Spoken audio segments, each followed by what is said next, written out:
ఈ 60 సంవత్సరాల పరిపాలనలో కాంగ్రెస్ పార్టీ చేపట్టిన సంస్కరణలు, కాంగ్రెస్ పార్టీ చేపట్టిన అభివృద్ధి, కాంగ్రెస్ పార్టీ చేపట్టిన ప్రాజెక్టులు మాత్రమే ఈ దేశానికి దిశానిర్దేశం. ఈ రోజు ప్రపంచ స్థాయి దేశంగా ప్రపంచ దేశాల ముందు తలబెత్తుకొని మీ మోడీ గారు తిరుగుతున్నారు అంటే గత కాంగ్రెస్ పార్టీ పరిపాలన.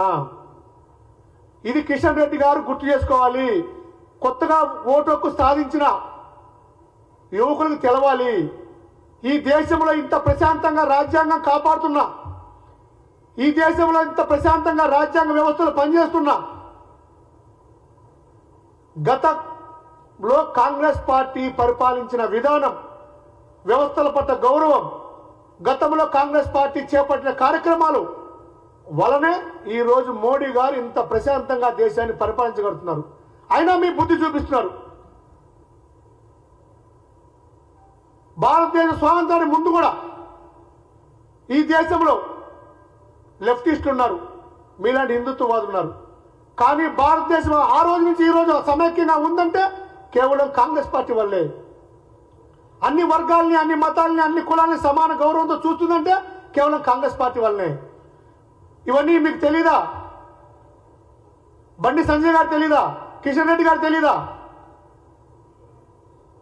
మొన్న బండి సంజయ్ ఎంత దారుణంగా మాట్లాడుతారు గద్దర్ గురించి. గద్దర్ గారు ప్రజాయుద్ధ నౌక, ఆయన పేరే ప్రజాయుద్ధ నౌక. గజ్జె కట్టి ప్రజల్లో పాడిన వ్యక్తి, ప్రజలు చైతన్యవంతం చేసింది, ప్రజా ఉద్యమాలు నిర్మించిన వ్యక్తి. మీలాగా మతంతో రెచ్చగొట్టిన వ్యక్తి కాదు. గద్దర్ గారి గురించి అవాకులు చెవాకులు మాట్లాడుతున్నారు, అంబేద్కర్ గారి గురించి అవాకులు చెవాకులు మాట్లాడుతున్నారు. మొన్న అంత దారుణంగా మాట్లాడుతున్నారు అమిత్ షా గారు. గాంధీ గారి గురించి మాట్లాడుతున్నారు. అది స్వాతంత్రమే రాలేదంటున్నారు. అది స్వాతంత్రం 1947లో రాలేదు. రామాలయం కట్టినా స్వాతంత్రం. సిగ్గుందా, బుద్ధుందా మీకు మాట్లాడేది? ఈ దేశ ప్రజల్ని 140 కోట్ల మంది ప్రజలు ఏం చేద్దాం అనుకుంటున్నారు? అసలు మీరు మాట్లాడేది ఒక కేంద్ర మంత్రుల హోదాలో, ఒక సభ్యత సంస్కారంతో మాట్లాడుతున్నారా?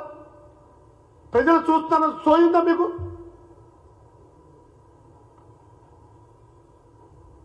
కిషన్ రెడ్డి గారి వ్యాఖ్యలు, బండి సంజయ్ గారి వ్యాఖ్యలు, అమిత్ షా వ్యాఖ్యలు కూడా ఈ దేశ రాజ్యాంగాన్ని, ఈ దేశ ప్రజల్ని అవమానపరిచే విధంగా ఉన్నాయి. ప్రజలు గమనిస్తున్నారు. ఈ దేశానికి దిశా నిర్దేశం చేసింది, ఈ దేశానికి దిక్సూచిలాగా ఇందిరాగాంధీ గారి పరిపాలన బెంచ్ మార్క్, జవహర్లాల్ గారి, నెహ్రూ గారి పరిపాలన, పివి నరసింహరావు గారి పరిపాలన, రాజీవ్ గాంధీ గారి పరిపాలన, మొన్నటికి మొన్న మనం చూసిన మన్మోహన్ సింగ్ గారి పరిపాలన కాదని ఎవరైనా చెప్పాను? మీరు అమ్ముకున్న పబ్లిక్ సెక్టర్ యూనిట్స్ అండి జవహర్లాల్ నెహ్రూ గారు పెట్టినవి. ఆ రోజు పెట్టినవి ఈ రోజు ఆర్థిక వనరుగా మీకు ఉపయోగపడుతున్నాయి. ఈ దేశాన్ని భ్రష్టు పట్టిస్తున్నారు, వ్యవస్థల్ని భ్రష్టు పట్టిస్తున్నారు, న్యాయ వ్యవస్థను భ్రష్టు పట్టిస్తున్నారు, కార్యనిర్వహణ వ్యవస్థను భ్రష్టు పట్టిస్తున్నారు. లాస్ట్కి మీ రాజకీయాల కోసం సైన్యాన్ని కూడా వాడుకుంటున్నారు. ఒక్క మతం కాదు, సైన్యం కూడా వాడుకుంటున్నారు. ఇంతకంటే హీనం, ఇంతకంటే దరిద్రం ఏముంది? కిషన్ రెడ్డి గారు, బండి సంజయ్ గారు. ఇంకా మన హరీష్ రావు గారు మాట్లాడుతున్నాడు. నిన్న మొన్న ప్యాలెస్లో కూర్చొని ముఖ్యమంత్రి గారు అందరిని పిలిచి ప్యాలెస్లో పంచాయతీలు పెడుతున్నాడు, కమాండ్ కంట్రోల్ రూమ్లో మీటింగులు పెడుతున్నాడు. మరి ఎక్కడ పెట్టాలి మీటింగు?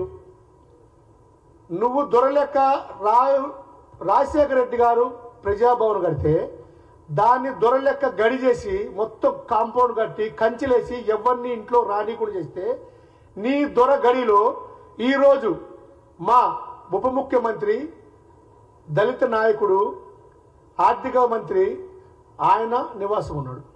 మా సీతక్క గిరిజన బిడ్డ ఆ గడిలో నివాసం ఉంది.